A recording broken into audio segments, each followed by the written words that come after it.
Frank Nash, and I'm the moderator. That's all you need to know about tonight. It's not about me, it's about our two candidates.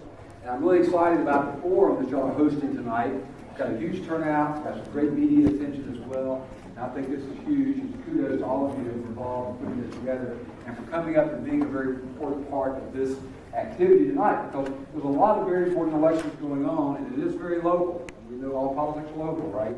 It's an opportunity to hear from these two men and for you to interact with them and ask them some questions. So in just a moment, I'm going to have the candidates come up here one at a time, and they're going to have 15 minutes, here's the rule, 15 minutes to make an opening statement, which in the world of politics really is quite a different time. And then after both of them have made their opening statements, we're going to open it up to questions and answers from the audience. And I'll give you some more rules about what's involved with that when the time comes. But you can be thinking about some of the questions that you would like to ask of these two men. And when it comes time to actually open the floor up to questions, we're going to try to limit you to 1 minute to state your position or make any comments and ask a question. Because I know how some of you 912ers are. You want to get up here and pontificate and state your position and your beliefs about things and how the world ought to work. We're going to limit you. That's why they brought me from out of town, so I can come in and lay these rules down. And then we'll give the candidates an opportunity as well to answer this question. So I believe that the order of tonight, prearranged, was for Mr. Sincack to come up, and he is the challenger to the incumbent, and I'm going to turn it over to him. Got my stopwatch with me, and we'll put him on the clock.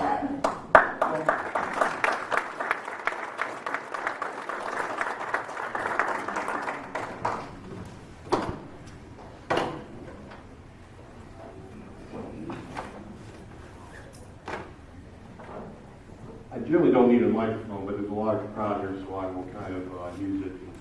Hopefully you can hear me. Again, my name is Jerry Keekat. I live in the Hamlets. I moved to, I was born in the District of Columbia back in 1965, which is a long time ago. My father was a policeman, my mother helped stay home and raise the family, me and my brother and sister. We moved to Ohio shortly after I was born, and my dad was a police officer for 40 years in Youngstown, Ohio. I moved to, went to high school in Ohio, went to college in Ohio, graduated in 1987 from Heidelberg College. I know I'm probably boring you, but right out of college I went to work for a bank, a local community bank in Youngstown, and I worked there for 10 years. I married my wife who worked at the bank. We had a son, and right before my son was born, my mother-in-law at the time was diagnosed with ovarian cancer. She was living at the time with her husband here in Branchville, South Carolina. And we had come down to visit a number of times. Obviously, the Low Country is a wonderful place, surrounded by cotton fields. And my son was born in February. My mother-in-law had the surgery. We decided to put our house in the market in May of 1997. And the very next day, my mother-in-law called and said she had to go to cancer chemotherapy again because it wasn't looking good. The following day, somebody came and put an offer on our house. So I turned to my wife. I knew she needed to be with her mother, and I said, let's go to South Carolina. So we left in Labor Day of 1997, traveled to South Carolina without a job, 7-month-old baby, and hope and pray. Just a story on my mother-in-law. Kim is gone, she's still alive, still kicking, and so at that point in time, I'm a true believer in faith. I went to work for Palmetto Federal in 1998, which was soon acquired by Regions Bank. Worked there for a little bit, and then I moved to Ladson at the village of Crowfield, right outside on College Park. And one day I was driving through the neighborhoods of Plantation North and saw a gentleman putting a for sale sign in their house. It happened to be Pastor David Coleman, who built the Baptist. I stopped. I said, "Can I take a look at it?" He said, "Absolutely." He brought me in the house. The next day I put an offer on the house, and I still have that house today. I decided to change jobs. NBSC here in Goose Creek, to look for a branch manager. I applied. They hired me, and a few months after I was hired, I sat down with my boss and said, "Why'd you hire me? You know, here I am, South Carolina. I'm from Ohio. You know, I've only been here a year, but you hired me." We were looking for somebody we lived in the community. We needed somebody who was stable, working in the community, living in the community. And I was living in Goose Creek at the time, so that's why they hired me. 16 years later, I'm talking about it again, live here, work here.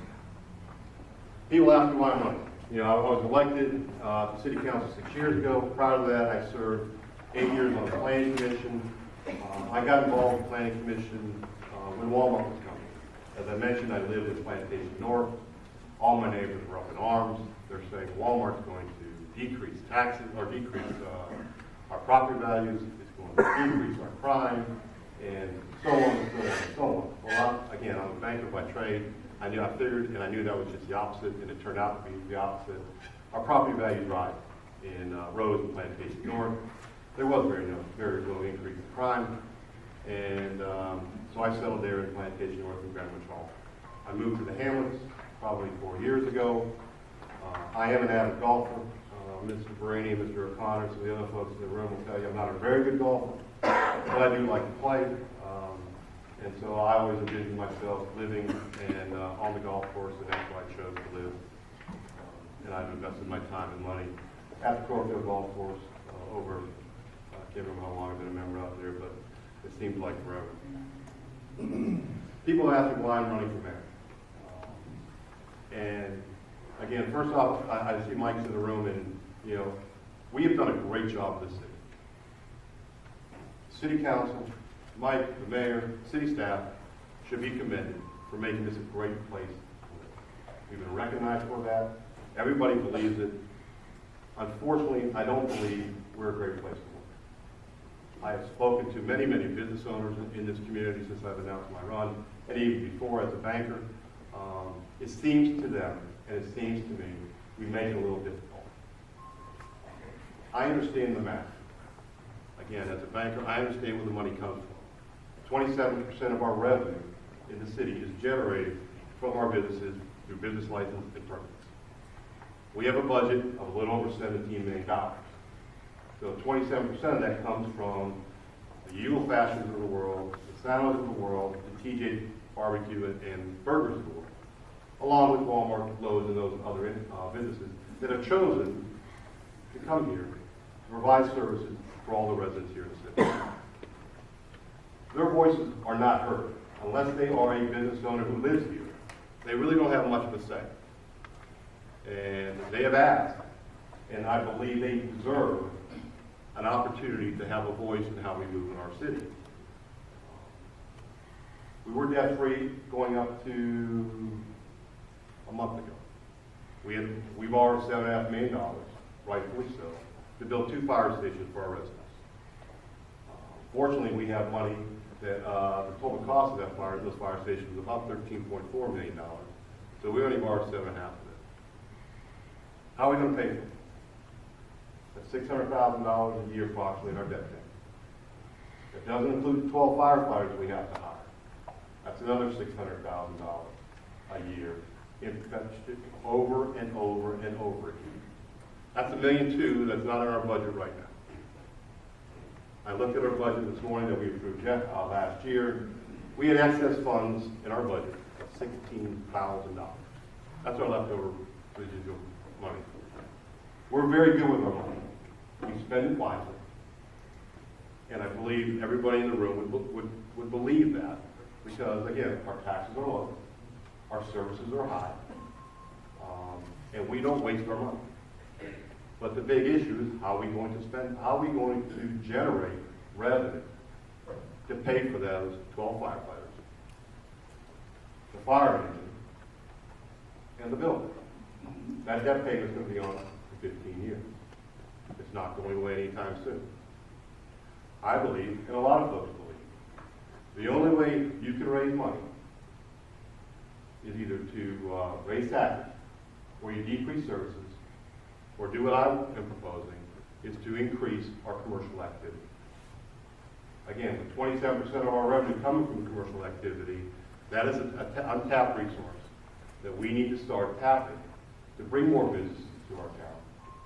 So we can spend our money here instead of spending it outside of our city. I tell our folks as I've been walking around, remember, every dollar you spend in the city comes back to you with a local option sales tax. So as you spend money in our city, you're going to get tax relief on your tax bill. I have to go this month to pay my 2 car taxes, and I looked at the bill, and I gave it to somebody who lives in Mount Pleasant. And their credit back was so much higher than ours, because obviously they have a lot more businesses there, generating a lot more income for their residents. Where the growth going to come? Where are we going to get it?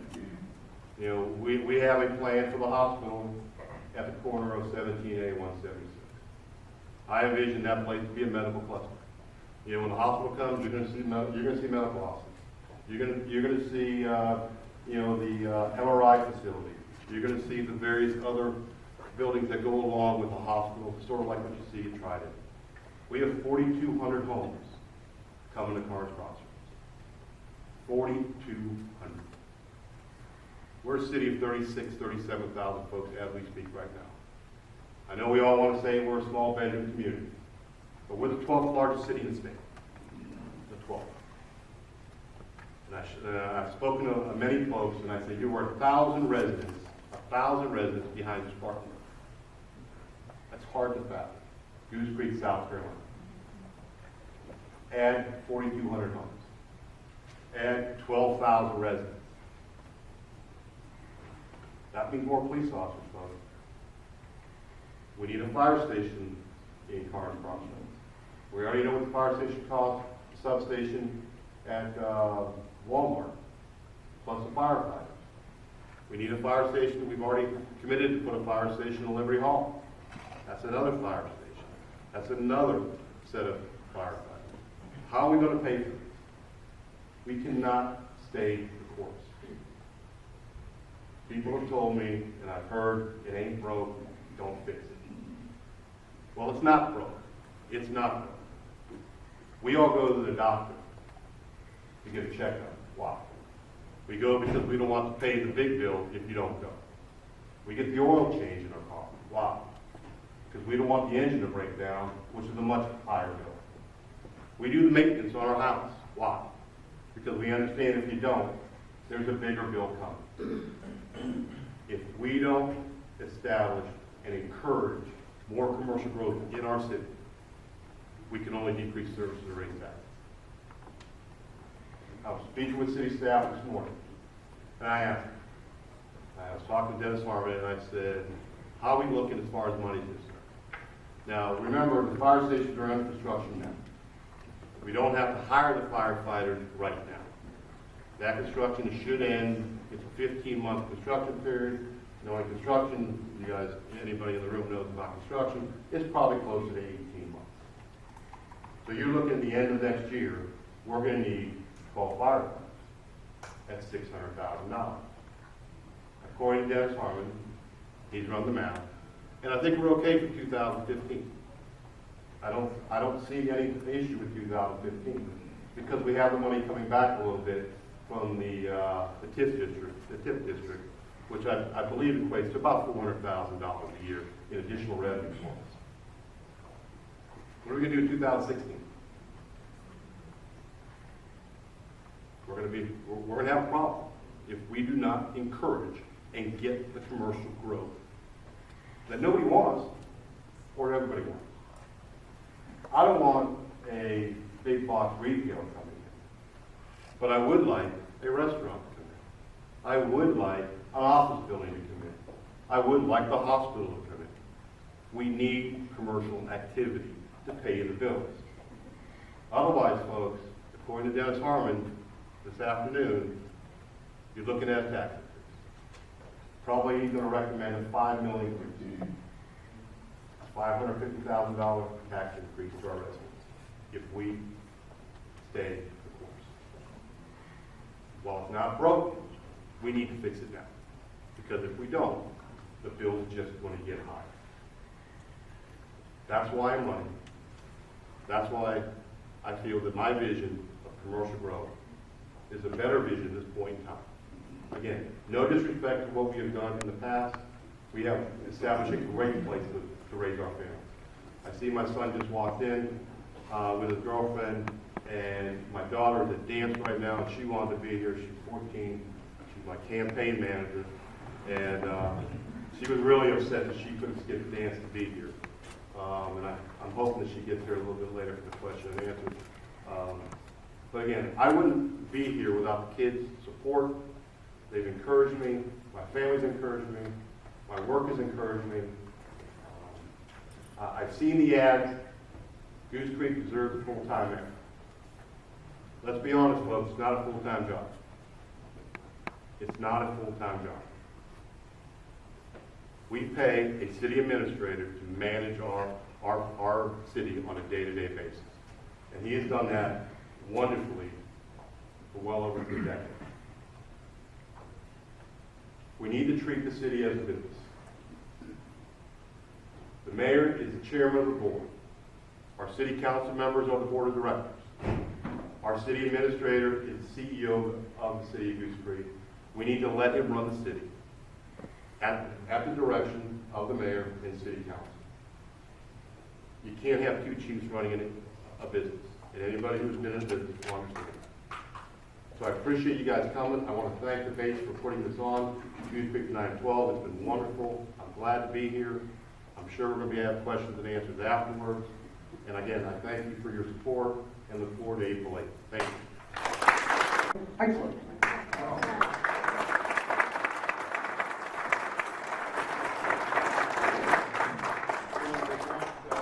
Thank you so much for inviting me. Who is the president of the 912? I know you're here somewhere. Thank you so much for inviting me. I'm not surprised that I know most of you. You just look familiar. Martha, Karen, Hal, one of my newest residents, Hal. My name is Michael Heisler. I'm the mayor for the city of Goose Creek.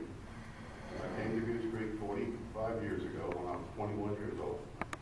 I was raised on Marine Corps bases because my daddy was a Mustang Marine, went in as a private, came out as a full-bird colonel. And growing up on Marine bases, you never really know where you're going to be 3 or 4 years in the future.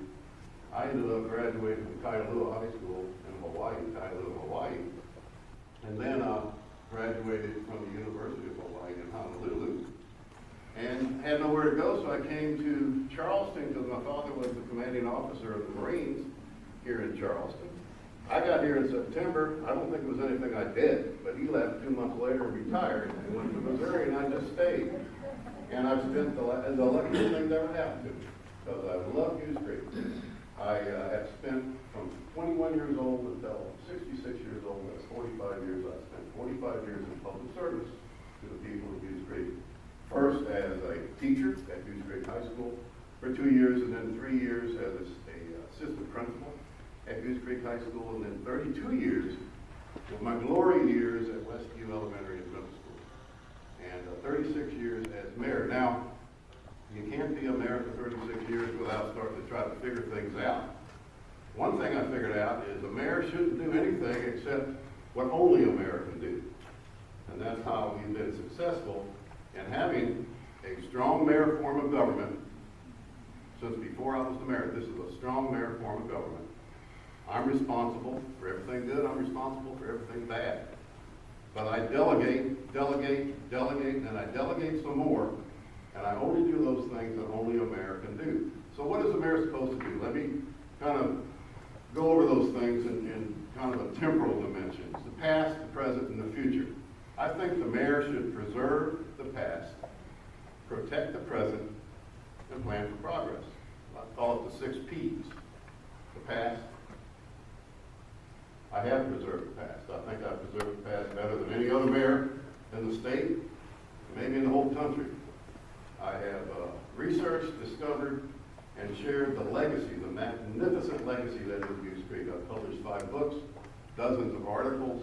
I give lectures, I give tours, I've erected 23 historic markers, and I think I've done a really good job in preserving Goose Creek's past. I think you'll enjoy your land, the land that you live on. I think you enjoy the community that you share with your neighbors if you understand your legacy. I give myself an A+. Now, I'm an elementary principal, so I grade A, B, C, or D. Now, when it comes to preserving the present, I think I've done a pretty good job there too, and I think what a mayor should do when it comes to preserving the present is, of course, the balanced budget, but you gotta have all the infrastructure in place, like the ordinances, the laws, all the pipes, all the water and the sewer and the conduits that you need. And after all that's done, Goose Creek has emerged, and some of you know how far we have emerged. Some of you folks that have been around for decades know how amazing it is that Goose Creek is now the best place in South Carolina to raise children. That's just stunning to old Goose Creekers. And not only are we the best place in South Carolina to raise children, but we haven't raised property taxes in 35 years. And we're not going to raise property taxes anytime in the future. Maybe I'll have an opportunity to talk a little bit more about finance, because my numbers are different than what I just heard. And then I think that's pretty good. I don't think there's a higher accolade than the best place to raise a family. I think you could be bigger, you could be richer, you could be more progressive, you could be more exciting, but it's the best place to raise a family. And not raise taxes for 35 years. That's some sort of a record, I think, in the state too. And then plan for progress. In 1981, being I was a behavioral science kind of guy, I brought Abraham Maslow's hierarchy of needs theory to Goose Creek City Council and said, folks, we need a strategic plan based on the prevailing needs of our citizens. We wrote a plan at that time, which is fluid. It changes every year. We have a vision. We have a mission statement. Every 2 weeks, I go over the annual goals with a different neighborhood. That's where I was tonight before I came here. And it shapes the future for our city so that there's no surprises. We have 1 year, we have 5 year, and we have 20-year goals. The 1 year goals are identical with my platform, running for re-election. The 1 year goals have to do with improving roads, improving the economics downtown, developing a downtown Goose Creek, which is underway, improving the golf course, hiker-biker trails. I think that's 4 of them, and I forgot what the other ones are. If you were standing up here, you'd probably forget some things too. But there's 12 items that we're working on this year. Though that is my platform, and that's what I'm running on. And that is a progressive and an optimistic and a magnificent future that we can look toward. What is so significant about that plan is that it has been honed by literally hundreds of business people.